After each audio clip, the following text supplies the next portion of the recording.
Didier, bonjour. Bonjour Antoine. On se tutoie. Ouais. Tourangeau, arrivé en Champagne il y a bien longtemps. Une belle carrière dans le monde du champagne. Dans le grand groupe Laurent Perrier, tu as une niche magnifique. Enfin, une niche pas seulement, une niche magnifique parce que tu es l'ambassadeur, le patron de ce champagne iconique qui s'appelle Salon. Évidemment, on va en parler. Et puis aussi d'une marque qui monte, qui s'appelle De la Motte, qui est, on peut dire, comment tu les présentes, ces deux marques, Centre Salon et De la Motte?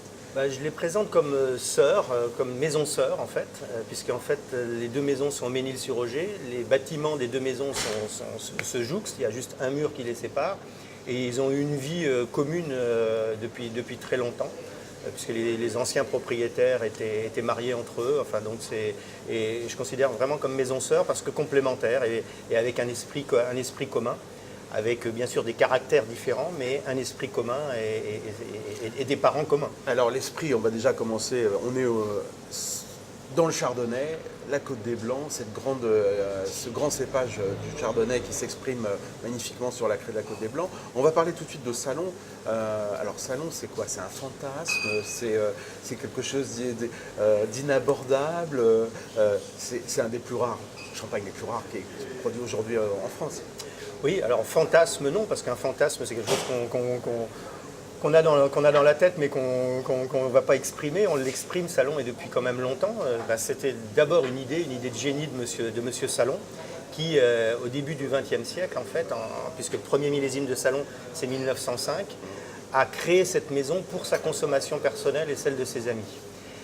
Avec une idée forte, qui est toujours forte aujourd'hui, puisque en fait il est allé complètement à l'opposé de ce qu'est le champagne encore aujourd'hui, puisque le champagne c'est l'art d'assembler les cépages, l'art d'assembler les villages, l'art d'assembler les années, puisque encore aujourd'hui 90% du champagne c'est de l'assemblage.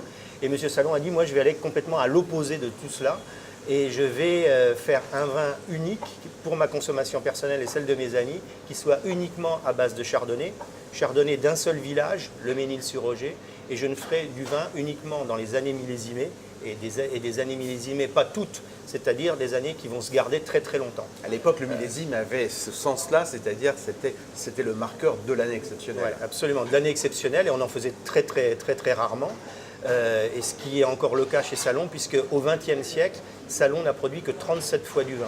Ce qui est une situation unique en Champagne, mais unique dans le monde du vin. Il n'y a pas un autre domaine dans le monde, ni à Bordeaux, ni en Bourgogne, ni en Espagne, ni en Italie, ni ailleurs. Ni dans le grand luxe, ni dans le grand luxe, voilà. Où on produit qu'une fois tous les 3 ans un millésime, quand on considère qu'il est à la hauteur de vieillir. Et quand je dis vieillir, c'est pas vieillir 5 ans ou 6 ans. On commence déjà, nous, par le garder 10 ans en cave, ça c'est le minimum.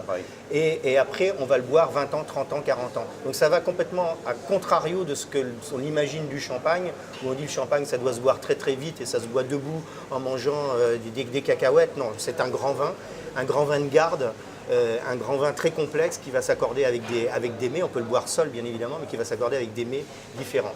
Et Salon en est sans doute effectivement la plus belle représentation. Alors parlons un tout petit peu chiffres, c'est combien de bouteilles en suivant les millésimes de Salon produits? Alors c'est des choses qu'on n'annonce pas, mais enfin aujourd'hui on est entre nous, il n'y a que nous qui allons nous voir, ça reste entre nous. En moyenne, quand on déclare un millésime chez Salon, c'est 60 000 bouteilles. C'est ça. Donc c'est 60 000 bouteilles tous les 3 ans.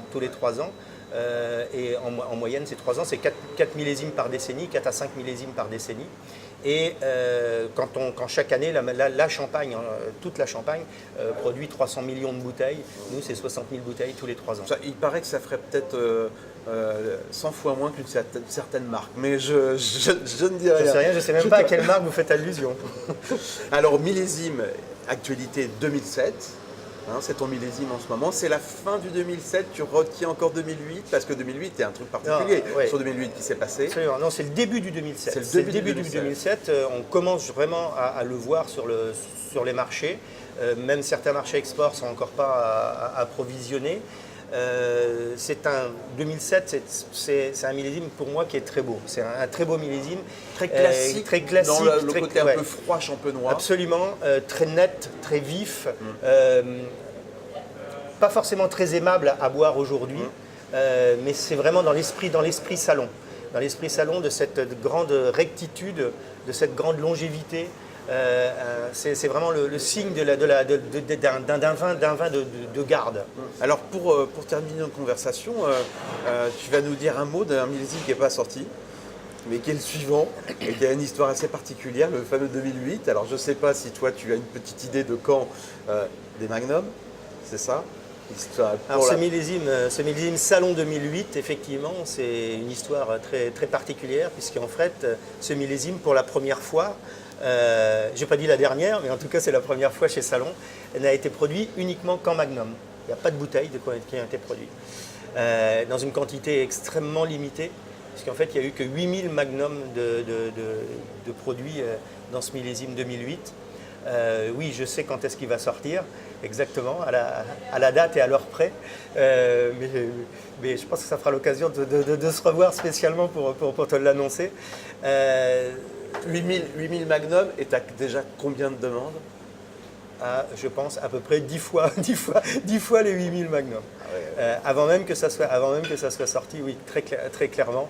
Ouais. Quand je dis 10 fois, c'est peut-être sans doute plus. Donc c'est pour ça que je ne veux pas annoncer la date, parce que on est déjà sous pression, nous, à la maison, et on n'a aucune liste d'attente, parce que j'ai refusé de faire des listes d'attente, parce que ça se fera dans l'ordre avec nos importateurs, et il n'y aura aucun passe-droit. Parce que c'est comme ça pour moi que ça doit marcher. Alors, je travaille avec des gens depuis 20 ans ou 25 ans avec qui j'ai une très grande confiance. C'est une confiance réciproque. Donc on va travailler ensemble avec mes 40... Tu ne vas pas en faire particulièrement un objet d'hyper-spéculation? Non, ouais. Absolument pas. Après, tu sais pas. Absolument pas. Ce que je peux dire, c'est que ce millésime Salon 2008 ne sortira pas seul. Voilà. C'est toute l'information que je peux dire aujourd'hui. Entre Salon et de la mode, ou toujours en restant chez Salon? On verra. Bon. Ben alors merci Didier. Merci Antoine, plaisir. Plaisir.